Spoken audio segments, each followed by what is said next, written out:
హరి ఓం.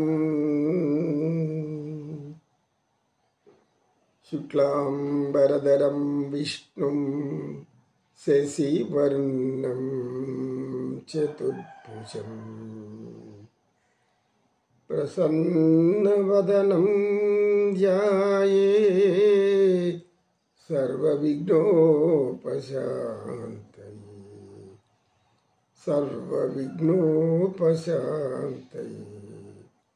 యోగ సాధకులకు, యోగాభిమానులకు అందరికీ నా హృదయపూర్వక నమస్సుమాంజలు. మనం మనుషులు మన విషయం మర్చిపోకూడదని ప్రతినిత్యం చెప్తూనే ఉంటాం. మనుషులైనందుకు సంతోషంగా ఉండాలని ప్రయత్నించాలి.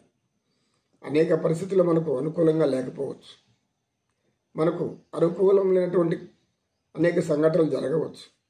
బాధ పెట్టే సంఘటనలు, మనల్ని భయపెట్టే సంఘటనలు కూడా రావచ్చు. ఏది ఏమైనా అన్ని తాత్కాలికమే. భయపెట్టేవాళ్ళు ఉండరు, బాధ పెట్టేవాళ్ళు ఉండరు. అందరూ ఎప్పుడో ఒకప్పుడు ఆయనలో చేరుకోవాల్సిందే.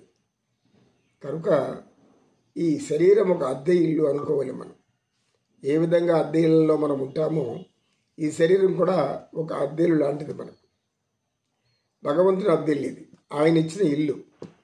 ఈ ఇంట్లో మనం ఉన్నాము అంటే ఆ ఇంటి యజమానికి మనం ఏం చెయ్యాలి? దీని యొక్క రుసుము చెల్లించాలి. అంటే ఇంటి బాడుగా అంటాం తెలుగులో. అని గ్రామస్తులందరూ కూర్చొని వింటున్నారు. కనుక ఈ ఇల్లు మనకు ఆయన ఇచ్చాడు. ఈ ఇల్లు యొక్క బాడుగు మనం ఆయనకు కట్టాలి. అద్దె ఇల్లు, అద్దె కట్టాలి. Rent house, it is a rent house for everybody, the human beings. We have to live in this body whenever he wants to vacate his house. So we have to faith with the owner of this house. మనం ఆయన పట్ల ఎంతో విశ్వాసంతో, ప్రేమతో ఉంటే కొంతకాలం ఉంచుతాడు ఈ శరీరంలో అనేది మన శాస్త్ర సమ్మతమైంది. అంటే మీ శరీర అభిమానాన్ని పెంచుకోమని కాదు. ఈ శరీరంలో ఉంటూ మనం ఆయన్ని మర్చిపోకుండా, ఇంటి యజమానిని మర్చిపోకుండా, ఎందుకు ఈ ఇల్లు మనకిచ్చాడు, ఉచితంగా ఇచ్చాడు. కానీ ఆయన అద్దె అడుగుతున్నాడు. ఏమడుగుతాడు? భక్తి, ప్రేమ, ఆనందం, విశ్వాసం, పూజ, అర్చన. నన్ను నిత్యం ఆయన ఏమి పెద్ద కోరడం లేదు కదా. నాకు మేడలు, భవంతులు, ధన కనక వస్తు వాహనాలు అన్నీ నేను సమకూర్చమని ఆయన అడగటం లేదు. ఎందుకు అడుగుతారు? అన్నీ ఆయన ఇచ్చింది ఉంటే ఇంకా ఆయనకి మనం ఇచ్చేది ఏముంది?